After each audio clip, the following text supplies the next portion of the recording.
Good morning, everyone. In this video, we are on page 6 of the note packet, and we're going to be starting lesson C, and the main theme of this section is the law of sines.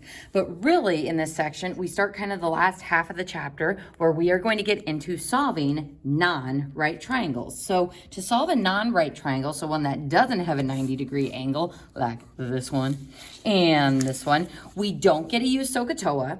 We also don't get to use the Pythagorean theorem. So instead, we are going to use the law of sines. Now, when we use law of sines, similar to how log is another way of rewriting exponential form, and just like sine, we can represent with the ratio of opposite over hypotenuse, I can also use sine as an operator. So just like I can square root, just like we can log both sides, we can also use sine as an operator, and we use it in the law of sines. So even though this isn't a right triangle, I'm not using sine the trig ratio, I'm using sine as an operation. So in order for us to solve a non-right triangle, we need to know at least one side and any two other parts of the triangle. So there are 4 cases that we can have that are all based off of our given information. I can have 2 angles and any side, either angle side or angle side angle if the side is nested between the 2 angles,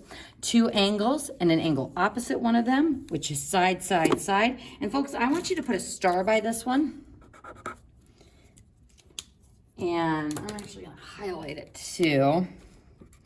Sometimes I rearrange these letters and make it say a naughty word because this particular case is not very friendly. You may remember learning about the SSA case in trig.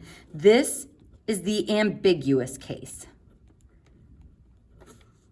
And we'll talk about the ambiguous case a little bit later in some of our videos, but it's always a good idea to start by identifying what type of given information you have, because if you start with side angle, you're gonna have to check for a second triangle. So more on that later, but the SSA case is going to yield some more challenging problems.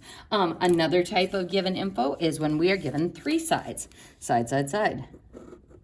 And lastly, 2 sides and their included angle, which is side, angle, side. And folks, as a general rule, for the first situation, we are always going to have to use law of sines. For side, we will need to use law of cosines, which we'll get into a bit later. And then the last case, law of cosines as well. Now, if you're looking at that going, that's kind of a lot to remember, Mrs. Cairo, I am going to be teaching you a way that you can identify which of these you are going to use based on just the way the initial triangle setup looks. So you do have to memorize that the SSA case gives you the ambiguous case, but these other ones, it will make sense on when to use what. So we're going to go ahead and start in this box with the law of sines. So the law of sines is a proportion where we can use any 2 of these 3 ratios. So the law of sines makes use of 2 of these at a time. And folks, normally we write the ratios like this with sine of the angle on the top. However, an equivalent form would be this. So folks, in order for us to use the law of sines, we are going to look for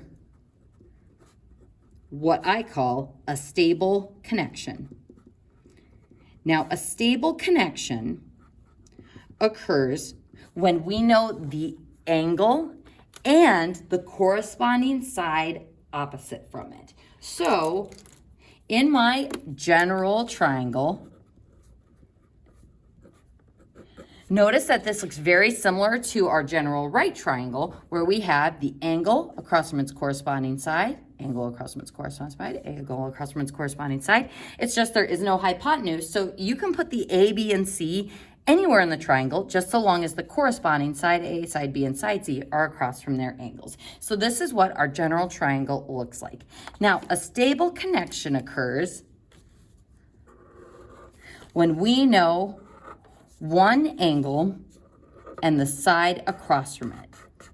So that would be my stable connection, and then that is what I use for the left side of my proportion. And folks, as a general rule, you always want to put the stable connection first when you're setting up your law of sines proportion. Now, the one problem, well, it's not really a problem until we start using the law of sines a little bit later, is your law of sines can only generate quadrant 1 angles or acute angles. Now, if you're like, well, that doesn't seem like it's a big deal because for triangles, aren't we always in quadrant 1? Not necessarily. When we have an obtuse angle, such as this one, your calculator is only going to find the corresponding acute angle in quadrant 1. So this is going to be something that we'll have to keep in mind once we start dealing with the ambiguous case or side-side angle a little bit later, because your calculator will only give you the quadrant 1 angles, but to find the corresponding obtuse angle, you'll need to do a little bit of work on your own, but more on that later. Folks, we're gonna go ahead and start with this first problem. And I want you to put a note that on this page, we're gonna round to the hundredths for the sides,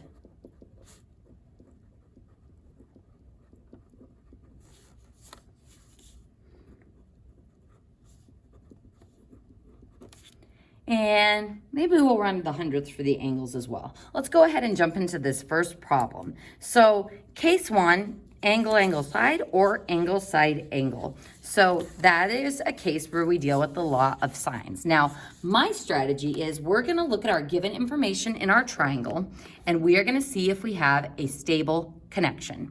So if I look at angle A, we don't know it. We also don't know side A.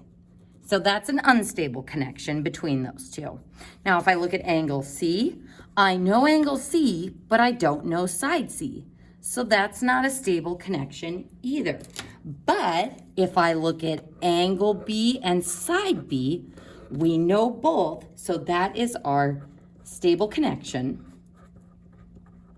And that relationship is what we will use as the left side of the proportion. So use as left side of proportion.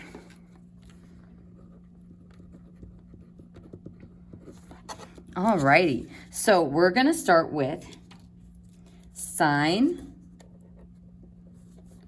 of the angle in my stable connection. So sine of 28, so technically we're using the middle part of the law of sines, but it's sine of the angle, 28 degrees, over its corresponding side, or 26 feet. So there is my stable connection set up as the left side of my ratio. Now for the right side of this ratio, the right side of the proportion, we are gonna need to either use sine of A over side A or sine of C over side C. Now, why can't I do sine of A over side A? Well, I don't know either of those variables, so I would have two unknowns in my equation. So we're gonna start with our C relationship. So sine of 103 over side C. And that is my proportion. And folks, this is a good reminder for the ACT because there are a lot of proportions on the ACT, and how you solve proportions is by using cross products. So I am going to multiply the top of this fraction times the bottom of that fraction, giving me C as a coefficient, sine 28. So C sine 28 is equal to, then I do the cross product of these two, and I get 26 as the coefficient, sine of 103 degrees. So now, if I want to solve for C, what is joining that C to sine of 28 is multiplication. So to isolate that C, we're going to divide by sine of 28. And now the super fun part of using our calculator. So first thing I'm going to do, folks, is check to make sure that I am in degrees, which, woohoo, you, I am. So as a general rule, when we're solving triangles, we're always going to use degree measurements. So let's go ahead and take 26 sine of 103. Make sure you close off the parentheses there. Divided by the sine of 28. Enter. And we get, rounded to the hundredths place, 53.96. 53.96 what? We are given the unit of feet in our problem. So since this is a side length, we are going to use feet. Now, folks, if we weren't given feet, you could just say 53.96. In the context of solving triangles, we're going to assume that it is a measurement for the side. So you don't have to put units there. Just put 53.96 if there wasn't an indicated unit. However, for the angle measurements, it is required that you put the degree symbol with your final answer. So that's how we will designate between those two. So there is our first missing piece of our triangle. So we have found side C. So now, how are we going to solve for angle A or side A? We don't have a stable connection there. So if you're wondering, well, how on earth are we going to solve for it? We do know 2 out of the 3 angles in the triangle. So we're going to use our triangle knowledge that there are 180 total degrees. And we're going to subtract 103 and then subtract 28, giving me angle A as equal to 49 degrees. Now, when we talked about solving right triangles, we said it's always best to use as the given information as much as possible. But unfortunately here, folks, we're going to have to use this angle A that we found in order to find side A. So sometimes there's no avoiding it, but still keep in mind that we do want to try to use our given information as much as possible. So for example, we probably wouldn't have wanted to use angle A to find side C or use that found value as a stable connection. So let's go ahead, now that we know angle A, we can set up a proportion again to find out what side A is. So I'm going to use that same stable connection, again, using my given information as much as possible. So sine of 28 degrees over 26. There's my stable given connection. And then I'm going to do sine of A, which is 49 degrees, over side A. So now, solving with cross products, we would get A sine 28 degrees equals other cross product 26 sine of 49 degrees. So now, if I want to solve for A, we're going to divide both sides by sine 28. So divide by sine 28, divide by sine 28. And typing this in on the calculator, 26 sine 49 divided by sine of 28. And we get 41.79, but the 6 bumps us up, so that would be A is equal to 41.80 or just 0.8 feet, making sure we include our unit. So we have now found all of our missing pieces of this triangle. We were given 3 pieces of information. We found 3 pieces of information. So you're always going to be given 3, and you're always going to be finding 3 when you are solving a triangle. So let's go ahead and move on to our next problem.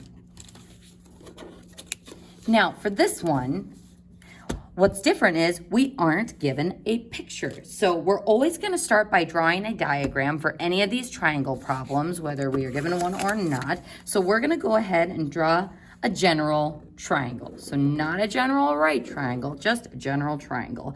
And I tend to have this habit of drawing it as kind of an equilateral triangle. But remember, we're drawing this diagram not to show the angle measurements, but more to demonstrate the side to angle relationships that we have to determine how we will solve the triangle. So it doesn't really matter how you draw the shape of the triangle. What's important is the layout of the angles to their sides. So I tend to put A in the bottom left corner, so angle A, which means side A is across from it. Then I tend to do angle B, side B across from it, angle C, side C across from it. So capital letters for your angles, lowercase letters for the sides. So let's go ahead and fill in our given information. It says A is 4 inches, B is 2.5 inches, and angle B is 58 degrees. So how would we classify this given information? And actually, folks, I just realized we forgot to do that on this last problem. How would I classify this given information? I have the angle, another angle, and this kind of dangling side. So angle, angle, dangling side would be angle, angle, side. If we had been given A, the side in between the two angles, that would be angle, side, angle. And for either of those, we will have a stable connection, so you will always be able to use the law of sines. Now on this one, as far as what I know, we know the angle, the side, and then the other side. So this is the naughty word case or the SSA case. And anytime you have the SSA case, it should be on your radar that this could be the ambiguous case. So it could have two solutions. It might have one solution. It might not have any solution at all. So we're going to see what happens when we try to solve this problem. So first, looking for a stable connection, we have one between angle B and side B. So I know the angle and the side opposite from it. So that's what I'm going to use for the left side of my proportion. So sine of 58 over 2.5 equals, now which side angle relationship should we use as the right side? I don't want to use angle C and side C yet because we don't know either of those two variables. But with side A, we know the side and we are looking for the given angle A. So sine of angle A over side A, 4, sets up the right side of my proportion. So using cross product, swoosh, swoosh, we would get 4 sine of 58 equals 2.5 sine of A. So law of sines, same as the last problem, but this one's a little bit different because instead of solving for the side C or the side A, we're solving for an angle here. So algebraically, it's going to look a little bit different as far as how we are going to isolate angle A. So first, we're going to get rid of this coefficient in front of our sine operator. So divided by 2.5 on both sides. Goodbye. Now, how do I break angle A out from sine? We use inverse sine or arc sine. So I'm going to write sine to the -1, goodbye, and then sine to the -1 or inverse sine of that whole side. So let's go ahead and type this in on our calculator. So inverse sine, second sine, 4 sine 58, close off the parenthesis, divided by 2.5, close off that parenthesis. That glare is awful. And then we get an error.